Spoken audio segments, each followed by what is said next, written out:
सबसे बड़ा सांप, ये शब्द पढ़कर अगर आपको लग रहा होगा कि यहाँ एनाकोंडा सांप की बात होगी तो आप गलत सोच रहे हैं। वैसे तो एनाकोंडा को ही दुनिया के सबसे बड़े सांपों में गिना जाता है, क्योंकि ये कई फीट लंबा और विशालकाय होता है जो किसी बकरी या हिरण को भी निगल सकता है। लेकिन क्या आप जानते हैं कि एक समय में पृथ्वी पर एनाकोंडा से भी कई गुना विशाल सांप हुआ करते थे। हम बात कर रहे हैं टाइटानोबोआ की। ये इतना विशालकाय होते थे जिसके सामने एनाकोंडा भी बौना लगे। और इसके विशालकाय होने का अंदाजा आप इस बात से लगा सकते हैं कि ये किसी बड़े से बड़े मगरमच्छ को भी आसानी से निगल जाता था और बिना डकार लिए।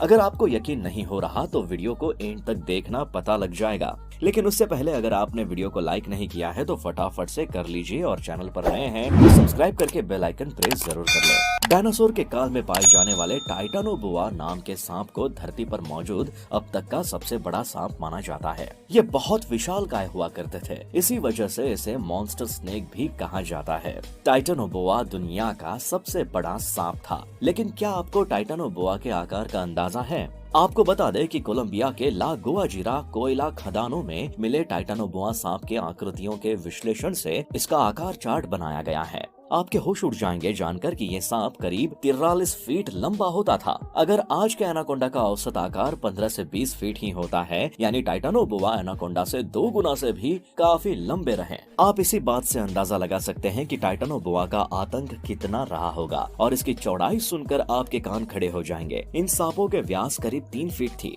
वहीं अगर वजन की बात करें तो इनका वजन करीब 1135 किलो था, यानी आज के एनाकोंडा से करीब 4.5 गुना भारी। मुझे लगता है कि अब टाइटानोबोआ के आकार को लेकर आपके मन में कोई संदेह नहीं रहेगा। हालांकि कुछ वैज्ञानिकों का ये भी मानना है कि सांपों के आकृति का पता लगाना काफी मुश्किल है। ऐसे में बहुत मुमकिन है कि टाइटानोबोआ इस वर्किंग शेप से बड़ा हो। भगवान का शुक्र है कि ये सांप अब जीवित नहीं है। टाइटानोबोआ सांपों का इतना विशाल होना उस समय के तापमान को बताया जाता है, जो कि 90 डिग्री हुआ करता था। जैसा कि हम जानते हैं कि शीर्ष स्थूल रक्त वाले जीव हैं, टाइटानोबोआ भी उनसे अलग नहीं था। और आज मौजूद पुराने खून वाले पहलुओं का अध्ययन करने पर पता चलता है कि ऐसे ढांचे के आकार और परिस्थिति उनके वातावरण के तापमान पर लगातार काम करती हैं। दरअसल ठंडे खून वाले जीव इंसान की तरह अपने शरीर के तापमान को नियंत्रित नहीं कर सकते। यानी अगर बाहर का तापमान ज्यादा होता है तो उनका शरीर गर्म होने लगता है, और अगर बाहर का तापमान कम होता है तो उनका शरीर ठंडा होने लगता है। पृथ्वी के जिन अंगों में ऊष्मा अधिक होती है, वहाँ जाने वाले शीत रक्तीय झटके का आकार भी अत्यधिक रूप से अधिक होता है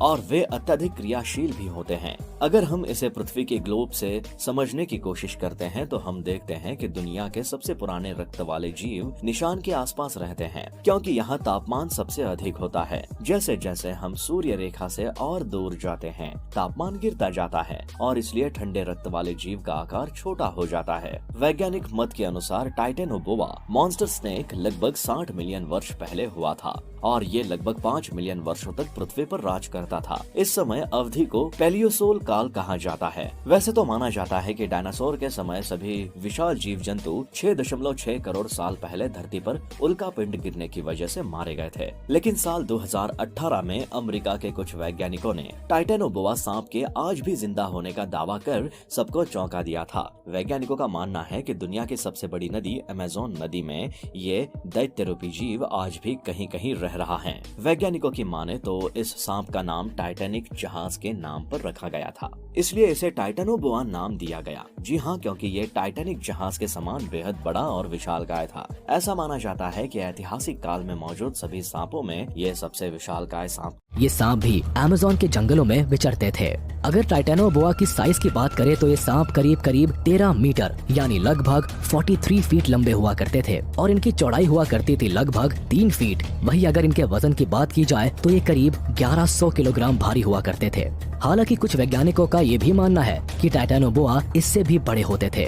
माना जाता है कि टाइटानोबोआ को पानी से बड़ा लगाव था। वैसे भी अपनी बड़ी साइज की वजह से जमीन पर चलने में इन्हें दिक्कत होती थी, इसलिए अक्सर पानी में किसी दलदल या नदी के अंदर ही ज्यादातर वक्त बिताते थे। यहाँ उन्हें मूव करने में भी आसानी होती थी और शिकार करने में भी। जैसा कि हमने बताया, ये बगैर जहर वाले सांप थे, इसलिए इनकी हंटिंग टेक्निक्स जहर पर बेस नहीं थी, बल्कि ये तो अपने शरीर की ताकत पर ज्यादा निर्भर रहते थे। ये सांप पानी पानी में या पेड़ पौधों के बीच खुद को छिपा लेते थे और फिर मौका मिलते ही अपने शिकार पर टूट पड़ते थे। अपने पावरफुल जबड़े और पिछले दांतों की मदद से ये शिकारी को पकड़ लेते थे और फिर उसके चारों तरफ लिपटकर उसे पूरी ताकत से दबा देते थे। इस भयानक प्रेशर की वजह से शिकार की हड्डी पसली एक हो जाती थी और उसका दम घुटने लगता था।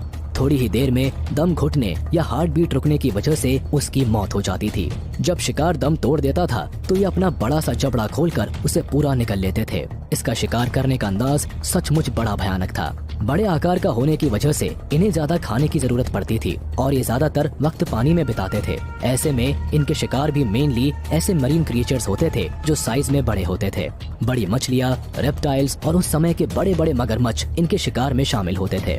इनकी ताकत का कोई मुकाबला नहीं था। इनकी स्किन भी बहुत मोटी और मजबूत हुआ करती थी, जिसमें छेद कर पाना किसी के बस की बात नहीं थी। इसलिए उस समय इनके बराबर की टक्कर का कोई दूसरा प्रेडेटर नहीं था। जंगल में इसकी दहशत का एक अलग ही मुकाम था। What if they fight? जैसा कि हमने बात की, इनके बीच सीधी लड़ाई तो पॉसिबल नहीं है क्योंकि एक बहुत पहले एग्जिस्ट किया करता था और एक तो एग्जिस्ट ही नहीं करता।